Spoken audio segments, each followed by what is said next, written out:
नमस्ते, स्वागत आहे तुमचं माझ्या चॅनलवर. आज आपण 100पेक्षा जास्त सुक्या किंवा रस्स्या भाज्यांची वाटण बनवणार आहे.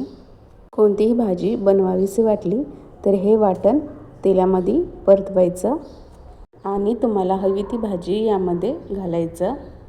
हे वाटण एकदा करून ठेवलं तर अगदी महिनाभर व्यवस्थित राहतं. हे स्टोर कसं करायचं आणि यापासून कोणकोणत्या भाज्या बनवल्या जातात हे पुढे व्हिडिओमध्ये सांगितलेले आहे. त्यामुळे व्हिडिओ अगदी लास्टपर्यंत नक्की बघा.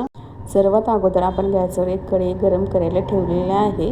कढई हे गरम झालं तर त्यामध्ये तेल हे टाकायचं. तर मी येथे 3 टेबलस्पून तेल हे टाकले. तेल हे थोडं जास्तीचंच वापरा.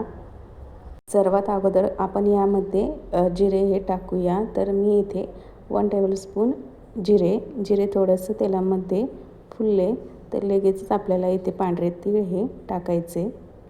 तीळसुद्धा 1 टेबलस्पून यामध्ये टाकायचे. यामध्ये खडे मसाले जसं की दालचिनी, लवंग, काळी मिरी आणि 2 ते 3 तमालपत्रेची पाने हलकसे हे परतून घ्यायचे. आता याच कढईमध्ये आपल्याला रफली बारीक चिरलेला कांदा हा टाकायचा आहे. तर मी इथे मीडियम साईजचे 2 कांदे यामध्ये टाकत आहे.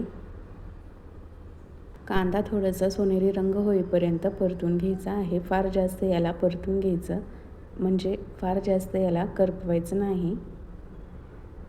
कांदा हा भाजून घेत असताना जर कढईला चिटकत असेल किंवा करपवत असेल तर याला थोडंसं 1 चमचाभर पाणी ओतून थोडंसं फिरवून घ्या. यामुळे कांदा हा जळत नाही आणि एकसारखा शिजतो. कांदा हा सतत फिरवून घ्या म्हणजे तो सगळीकडे व्यवस्थित भाजला जातो. कांदा थोडासा भाजला तर यामध्ये आपण टोमॅटो टाकणार आहे. तर मी इथे 4 ते 5 टोमॅटो मीडियम साईजचे यामध्ये बारीक कट करून यामध्ये टाकत आहे. जर तुम्हाला टोमॅटो हा सॉफ्ट किंवा स्मूथ हवा असेल तर टोमॅटो चिरताना त्याच्या सालीवर एक असं कट द्या. कारण की परतून घेत असताना ती साल जी तुम्ही काढून टाकू शकता एकदम वेगळी होते. यामध्ये आपण काही कोरडे मसाले हे ॲड करूया. तर येथे मी 1/2 टेबलस्पून हळद टाकत आहे. 1 टेबलस्पून लाल मिरची पावडर. तिखटाचे प्रमाण तुम्ही तुमच्या आवडीनुसार कमी जास्त करू शकता. 1/2 टेबलस्पून काळा तिखट आणि चवीनुसार हे मीठ टाकून घ्यायचे. टोमॅटो हा लवकर शिजण्यासाठी आपण यामध्ये मीठ हे टाकून घेऊया. टाकून परतून घेतल्याने टोमॅटो आणि कांदा हा पटकन शिजतो. कोणतीही भाजी बनवायचं असेल तर कांदा हा अगोदर टाका, त्यानंतरच टोमॅटो टाका. म्हणजे टोमॅटोमधील आंबटपणामुळे कांदा हा लवकर शिजत नाही. टोमॅटोचा कच्चेपणा जाईपर्यंत टोमॅटो हा परतून घेणं महत्त्वाचे आहे. म्हणून अगदी लो टू मिडियम हीटवर टोमॅटो हा चांगला परतून घ्यायचा. आता टोमॅटो हा लवकर न मऊ व्हावा आणि मसाल्यांचा सुगंध त्यातच राहावा म्हणून आपण यावर 2 ते 3 मिनिटांसाठी झाकण हे ठेवलेले आहे. झाकण ठेवल्याने टोमॅटो हा वाफेवर पटकन शिजतो आणि आपला गॅसही वाचतो. झाकण ठेवल्यावर गॅस कधीही मोठा ठेवू नका, नाहीतर मसाला हा तळाशी करपून जातील. नेहमी अगदी मध्यम आचेवर वाफ काढा. झाकण काढताना त्याच्यावरील साचलेले पाण्याचे थेंब कढईतच पडू द्या. कारण त्या वाफेमध्ये मसाल्यांचा खरा स्वाद असतो. झाकण काढल्यावर मसाला हा एकदा परतून घ्या म्हणजे एकदा फिरवून घ्या जेणेकरून तो एकसारखा शिजेल. जर तुम्ही हे वाटण महिनाभर टिकवण्यासाठी बनवत असाल तर झाकण काढून झाल्यावर शेवटी 1-2 मिनटं उघडं ठेवून परतवा. यामुळे वाफेमुळे आलेला थोडाफार ओलावा मॉइश्चर उडून जातो आणि तुमचं वाटण हे खराब होत नाही.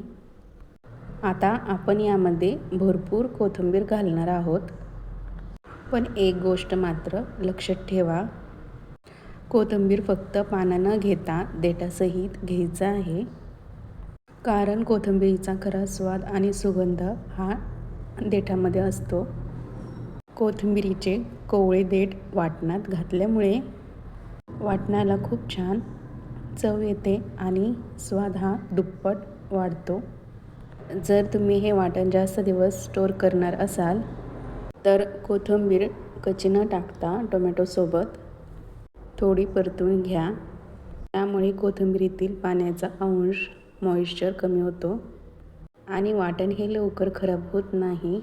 कोथिंबीर टाकल्यानंतर थोडं परतून घेतल्यानंतर लगेचच गॅस बंद करा. तर मी इथे गरमागरम झटकीपट वाटण हे बनवून घेतलेले आहे.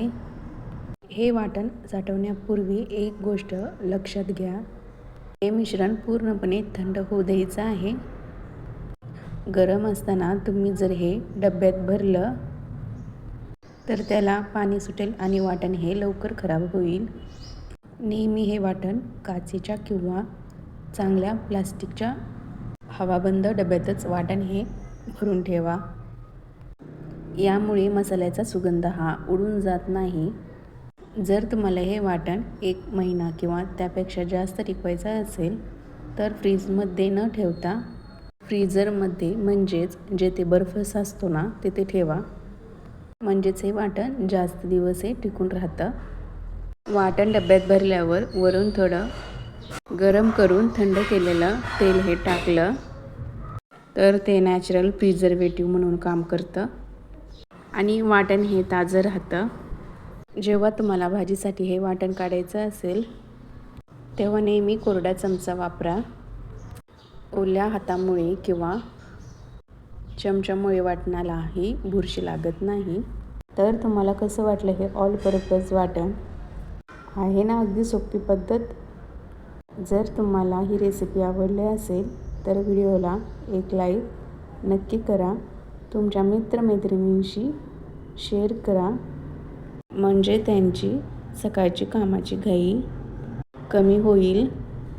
चॅनलवर जर नवीन असाल तर आपल्या चॅनलला सबस्क्राईब करायला हे विसरू नका आणि बाजूचे बेल आयकॉनसुद्धा दाबायला विसरू नका म्हणजे माझ्या व्हिडिओची नोटिफिकेशन सर्वात अगोदर तुमच्यापर्यंत पोहोचेल. तुम्ही ही आजची झटपट वाटणाची रेसिपी कोणत्या शहरातून किंवा कोणत्या भागातून पाहताय हे मला कमेंटद्वारे कळवायला हे विसरू नका. तुमच्या कमेंट्स वाचायला मला आवडेल. चला तर मग पुन्हा भेटूया अशाच एका मस्त आणि जबरदस्त रेसिपीसोबत. तोपर्यंत मस्त राहा आणि स्वस्त खा. धन्यवाद. Thanks for watching.